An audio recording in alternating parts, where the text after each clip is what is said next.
Hello, my name is Virgil, and this is Literally Books. Today, I want to talk about Clark Ashton Smith's short stories, The City of Singing Flame and Beyond the Singing Flame. Both can be found in this book, Return of the Sorcerer, which has a foreword by Gene Wolfe. It's a really nice collection of some of his short works. Someone recommended that I try The City of Singing Flame in that Neo Gaiman recommendation video, which I'm still going to do that list of those fantasy stories.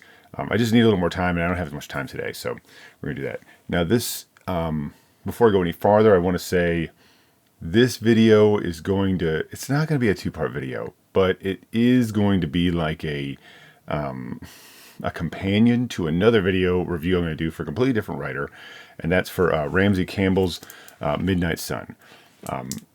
So I'm going to talk only about this book here. You don't need to watch both of these videos by any means, although the Midnight Sun video is going to reference this work by Smith more. Now, I'm building up tension there for Midnight Sun. I mean, I guess I'll kind of give my hand a little bit away in that ultimately I don't think Midnight Sun is wonderful, but I think it has some redeeming stuff, and I kind of want to compare and contrast these two, but I'm going to do that in the Midnight Sun video. For this, we're just going to focus on Smith. Clark Ashton Smith was born in 1893, and he passed away in 1961. He only wrote the fiction that we have for him over the course of about 6 years. The Wikipedia page says that he did it for about 9 years. But in the introduction here by Gene Wolfe, he says about 6 years. And I'm inclined to believe that, although they might have done that, the majority of his work is in that period, that he might have had a couple things before that, but it doesn't start in earnest until then, which is very surprising because we have a lot of stuff from Smith, a lot of his fantastic tales, and this like 6 year or so period that he wrote is it. It all happened in that period. He in the introduction, and I'm going to reference the Wolfe's introduction a couple times here. In the introduction, Wolfe says that sort of coincided with the Great Depression, and that Smith was a poet, and which was kind of a relaxed life, and maybe could sustain him, but maybe not as well as he wanted when the Depression hit, and that he liked women, and that can be expensive. At least it could have been. At least this is Wolfe sort of making conjectures here, and that might be the reason why he got into weird fiction. I know that might be a little. Some people might kind of take issue with that, maybe. But I think that there's probably something there because he wrote this for 6 years and didn't come back. Now, he did have some some stuff that happened in his personal life that was very sad. Like I think maybe his father or his parents passed away, and then right after he sort of stopped is when Howard and Lovecraft, almost in succession, passed away. So there was probably some energy there. But even years later, because he lived a good almost 30 years after he stopped writing, and he just couldn't be persuaded to come back. But he was primarily a poet, or at least he thought, or at least that's what he felt like was his day job, and that does come through in his writing.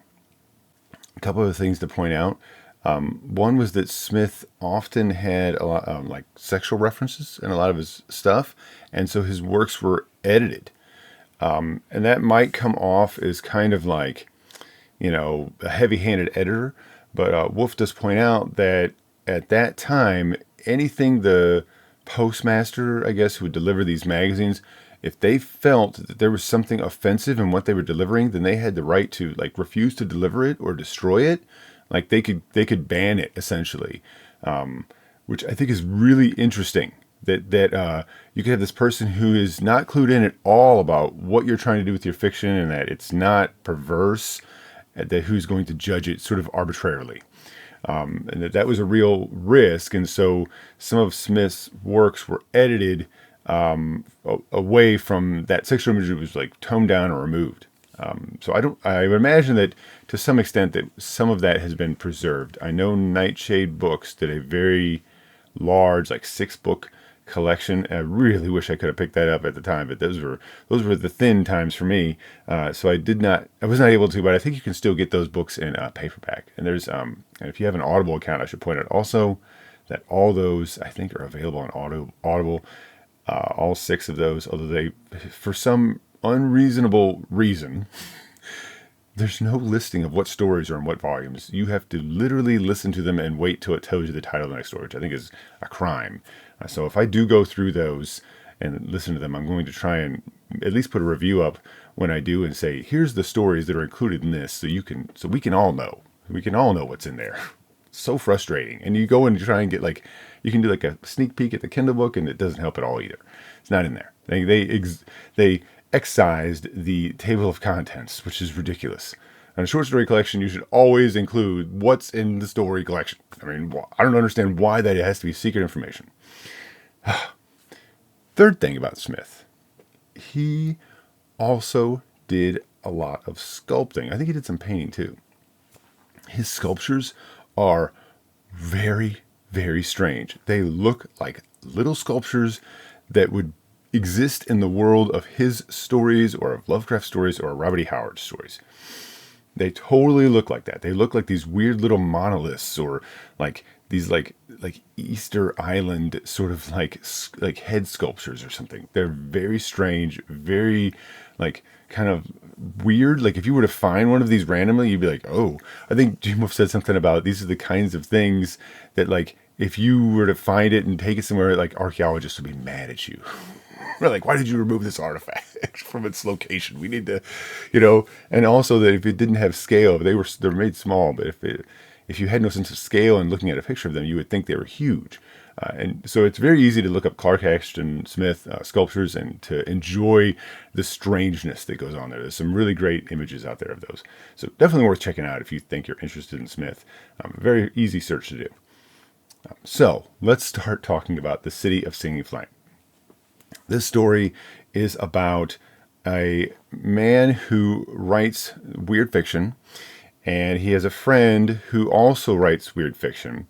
And his friend is writing him a letter talking about how he was in this sort of rocky area, which I think is in California, and how he comes across these 2 sort of stones that are sort of standing upright, very unusual.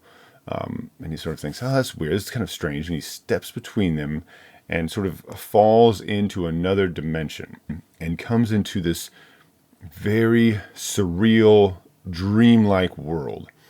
And in this world, he kind of ventures around and finds this city. He begins to hear this song, and he goes to the center of the city, and he sees this giant flame that has this very hypnotic quality. It has a singing sort of quality. Something to note about this story, and maybe just to know about Smith if you don't know, is that he's not real interested, or he just isn't really interested in the plot. I mean, it's not that his stories have no plot or that they're badly plotted. It's just not really where his interest is. His interest is in painting this picture for you, creating these images in your head, right? And it has a dreamlike quality when you read Smith.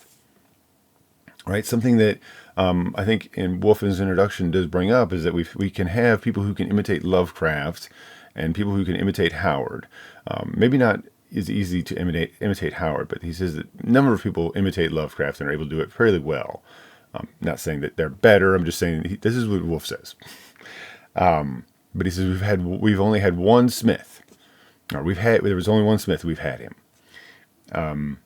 So, and I think that's pretty accurate. I mean, what he's able to do is very interesting. It's you're reading this, and these images are very evocative. They very much are the kinds of things that you'll read, and then you might later dream, or they might sort of feel like something you could have dreamed, or like a dream that you've had, or a dream that you could have. If that follows things make sense.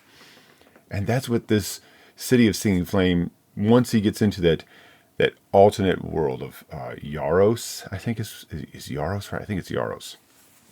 Once you get there, that's what it feels like.